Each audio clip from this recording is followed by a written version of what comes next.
सरकार क्या साजिश कर रही है? नहीं, अभी हमने कहा कि खबर 100% पुष्ट नहीं है, केंद्र सरकार का निर्णय नहीं हुआ, लेकिन जो खबर मीडिया के माध्यम से हमने जो खबर देखी है उसके आधार पर अगर ऐसा होता है तो यह एक अन्यायपूर्ण कदम होगा। निश्चित रूप से यह कहने में कोई चक नहीं है तो क्या संघर्ष करने की जरूरत है इसके खिलाफ? हाँ, निश्चित रूप से अभी कोई डिसीजन के स्तर पर यह बात नहीं आई है, लेकिन हम तो उम्मीद करते हैं कि अभी भी डिसीजन का वक्त है। भारत सरकार को डिसीजन लेना चाहिए।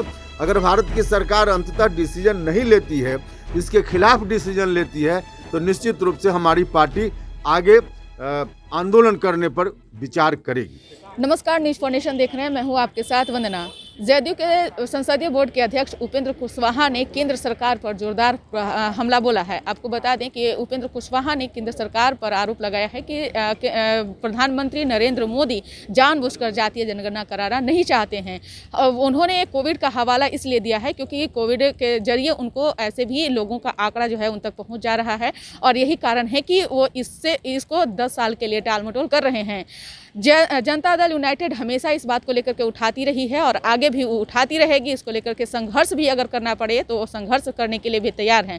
हालांकि उपेंद्र कुशवाहा ने यह भी कहा है कि अभी इस बात की जानकारी हमें नहीं मिली है कि केंद्र सरकार क्या कुछ जो है वो बात कहे हैं। हम आपको पहले सुनवाते हैं कि क्या कुछ कह रहे हैं जदयू के संसदीय बोर्ड के अध्यक्ष उपेंद्र कुशवाहा। खबरें आ रही है क्या? एक तो आज माता सावित्रीबाई फुले की जयंती का दिन है, तो हम उनके चरणों में श्रद्धा सुमन अर्पित करते हैं और उनके विचारों को जमीन पर उतारने की दृष्टि से ही सामाजिक न्याय की ताकत को मजबूत करने की ज़रूरत है।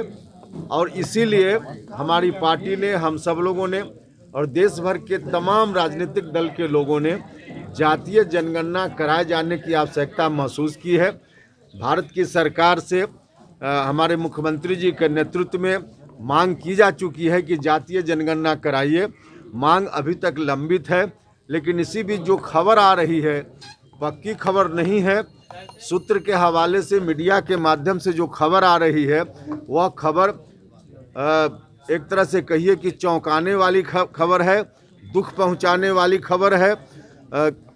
उस खबर में यह बात कही जा रही है कि इस बार जनरल सेंसस को ही टाल दिया जाएगा और अभी नहीं करा के 10 साल के बाद इसको कराया जाएगा।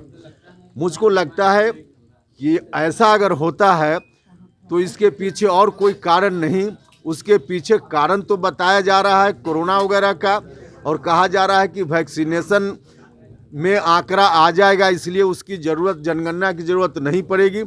लेकिन वैक्सीनेशन के चलते या किसी दूसरे माध्यम से जो आंकड़ा आएगा वह आंकड़ा जातीय जनगणना या जनरल जो सेंसस होता है उस काम को नहीं पूरा कर पाएगा वह आंकड़ा, क्योंकि इसमें सिर्फ लोगों की गिनती आ सकती है। सामाजिक आर्थिक स्थिति उनकी क्या है इसका आकलन उसमें नहीं हो सकता है। और जो जनगणना होती है उसमें लोगों की गिनती के साथ साथ सामाजिक आर्थिक स्थिति का भी पता चलता है। लेकिन उसके बावजूद अगर बढ़ाया जाता है 2031 तक, जैसा कि कहा जा रहा है खबर के माध्यम से, तो यह दुखद होगा और मुझको लगता है कि कहीं ना कहीं एक साजिश के रूप में देखा जाएगा। जातीय जनगणना कराने का जो दबाव है, जातीय जनगणना कराने की जो मांग है, इस मांग को टालने के मकसद से ऐसा किया जा रहा है। इस रूप में इस निर्णय को देखा जाएगा। केंद्र सरकार साजिश कर रही है तो केंद्र सरकार क्या साजिश कर रही है? नहीं, अभी हमने कहा कि खबर 100% पुष्ट नहीं है, केंद्र सरकार का निर्णय नहीं हुआ, लेकिन जो खबर मीडिया के माध्यम से हमने जो खबर देखी है उसके आधार पर अगर ऐसा होता है तो यह एक अन्यायपूर्ण कदम होगा। निश्चित रूप से यह कहने में कोई चक नहीं है तो क्या संघर्ष करने की जरूरत है इसके खिलाफ? हाँ, निश्चित रूप से अभी कोई डिसीजन के स्तर पर यह बात नहीं आई है, लेकिन हम तो उम्मीद करते हैं कि अभी भी डिसीजन का वक्त है। भारत सरकार को डिसीजन लेना चाहिए। अगर भारत की सरकार अंततः डिसीजन नहीं लेती है, इसके खिलाफ डिसीजन लेती है, तो निश्चित रूप से हमारी पार्टी आगे आंदोलन करने पर विचार करेगी।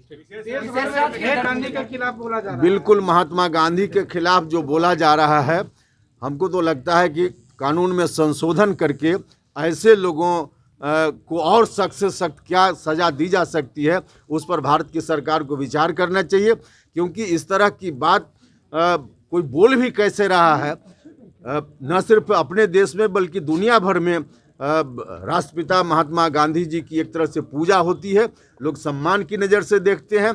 कहीं भी अन्याय होता है तो गांधी जी को लोग याद करते हैं, और उसके लिए उनके लिए इस देश में ही कोई व्यक्ति भाषण दे पब्लिकली तो यह बहुत ही गलत है। भारत की सरकार को या संबंधित जो जहां भी इस तरह का स्पीच हुआ है वहां की राज्य की सरकार को अविलंब सख्त से सख्त कदम उठाना चाहिए।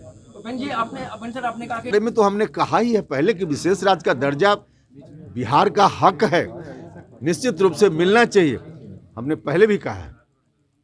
राबड़ी देवी ने हमला किया, मुख्यमंत्री पर कहा है क्या? इस तरह की बात राबड़ी जी की बात पर क्या टिप्पणी करनी है, वैसे ही फालतू बोलते रहती है। नया साल में सरकार की पोल खोलकर रख देंगे, जो सिर्फ और सिर्फ सरकार अपनी मनमानी कर। अच्छा, उसी तरह के विपक्ष की बातों पर भरोसा आप लोग कर रहे हैं, जिस विपक्ष ने एक बार नहीं अनेक बार कहा कि 1 महीना में सरकार चली जाएगी, 2 महीना, अब फिर कर रहे हैं, रोज रोज वही बात कर रहे हैं, तो इसका मतलब उनकी बात में कितना खोखलापन है ये पहली बार देखना है क्या?